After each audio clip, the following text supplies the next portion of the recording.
வரலாற்றுல மிக மோசமான, மிகுந்த வேதனை அளிக்கக்கூடிய ஒரு சம்பவம் இதே ஜூலை மாசம் நடந்துச்சு.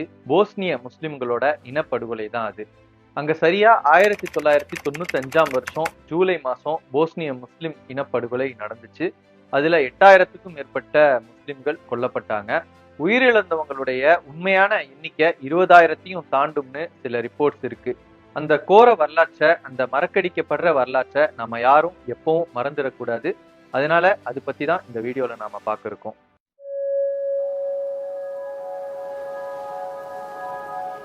ஸ்ரெபனிசா படுகொலைன்னு அதை சொல்லுவாங்க. ஸ்ரெபனிசா அப்படிங்கிறது போஸ்னியால உள்ள ஒரு பகுதியோட பேரு. அது ஒரு சிறிய பகுதி தான். அங்க இன அழிப்பு நடந்தப்போ அங்க வசிச்சவங்க எண்ணிக்கை சுமார் 30,000. அவங்க பெரும்பாலும் போஸ்னிய முஸ்லிம்களா இருந்தாங்க. யூகோஸ்லோவியா நாட்டோட கூட்டாட்சிக்கு கீழே இருந்த பிராந்தியம் தான் போஸ்னியா. 1990களோட ஆரம்பத்துல யூகோஸ்லோவியா நிலைத்தன்மை இல்லாம இருந்துச்சு. அங்க மேலெழுந்த நேஷனலிசம், தேசியவாதம் அதுக்கு காரணமா இருந்துச்சு. இந்த பின்னணியில ஸ்லோவேனியா, குரோட்டியா போன்ற பிராந்தியங்கள் சுதந்திர நாடா தங்களை 1991ல அறிவிச்சாங்க. போஸ்னியா ஒரு சுயாட்சியான நாடா இருக்க விரும்புனுச்சு. இதுக்காக 1992ல ஒரு பொது வாக்கெடுப்பு கூட நடத்தப்பட்டுச்சு. இத ஏத்துக்காத செர்பிய தரப்பு கிளர்ச்சி செஞ்சாங்க.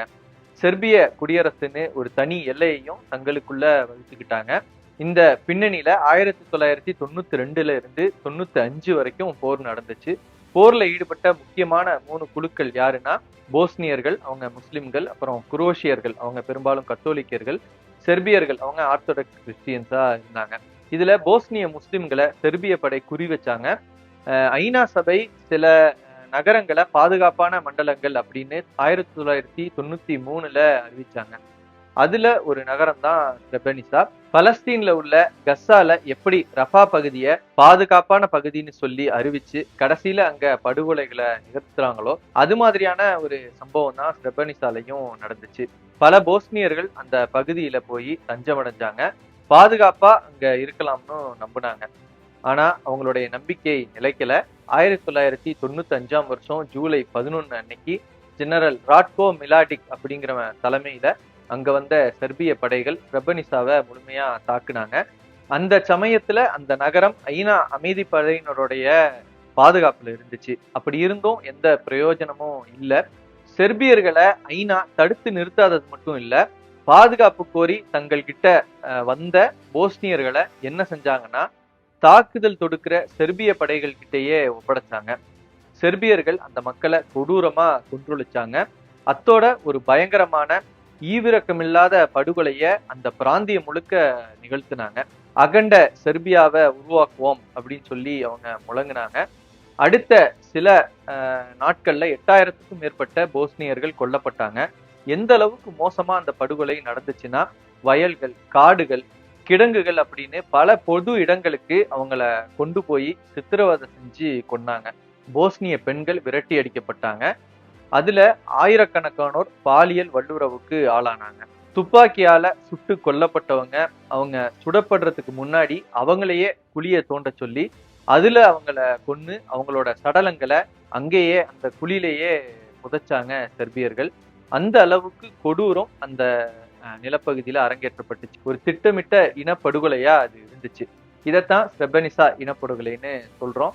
இவ்வளவு படுகொலைகள் நடந்திருக்குன்னு உலகத்துக்கு தெரியக்கூடாது அப்படின்னு சொல்லி, எத்தனை எண்ணிக்கை அப்படின்னு தெரியக்கூடாதுன்னு சொல்லி அதையெல்லாம் மறைக்க செர்பியர்கள் சில வேலைகளை செஞ்சாங்க. அது என்னன்னா, கொல்லப்பட்ட முஸ்லிம்களோட உடல்கள் பல்வேறு இடங்களுக்கு எடுத்து செல்லப்பட்டு புதைக்கப்பட்டுச்சு. இது கொல்லப்பட்டவங்களுடைய குடும்பங்கள் தங்கள் உறவுகளை கண்டுபிடிச்சு அடக்கம் செய்ய முடியாத ஒரு நிலைமைய ஏற்படுத்தினுச்சு.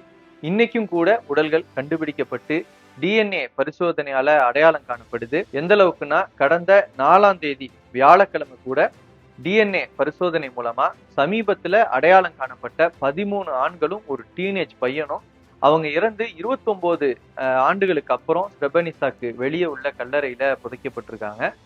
இதனாலதான் ஸ்ரெபனிசால உயிரிழந்தவங்களுடைய மொத்த எண்ணிக்கை எவ்வளவுன்னு துல்லியமா சொல்ல முடியாத நிலை இன்னைக்கும் இருக்கு. ஐநா அமைதிப்படை ஸ்ரெபனிசால வாழ்ந்த மக்களை பாதுகாக்க தவறுனதுதான் இவ்வளவு பெரிய அசம்பாவிதத்துக்கு முக்கிய காரணமா இருந்துச்சு.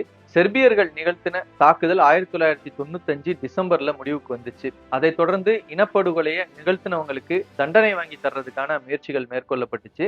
யூகோஸ்லோவியா சர்வதேச குற்றவியல் நீதிமன்றம் ICTY போர் குற்றங்களுக்கு குற்றஞ்சாட்டப்பட்டவங்களை விசாரிக்க அமைக்கப்பட்டுச்சு.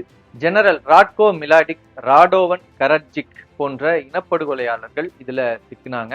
உண்மையை சொன்னா இப்படியான மிகப்பெரிய குற்றங்களுக்கு, இன அழிப்புக்கு இந்த உலகத்துல கொடுக்கப்படுற தண்டனைகள் நிச்சயமா தீர்வாகாதுன்னு சொல்லலாம். இந்த வருஷத்துல இருந்து ஜூலை 11ங்கிறது ஸ்ரெப்ரனிசா இன அழிப்பை நினைவு கூறக்கூடிய நாள்னு ஐநா அறிவிச்சிருக்காங்க.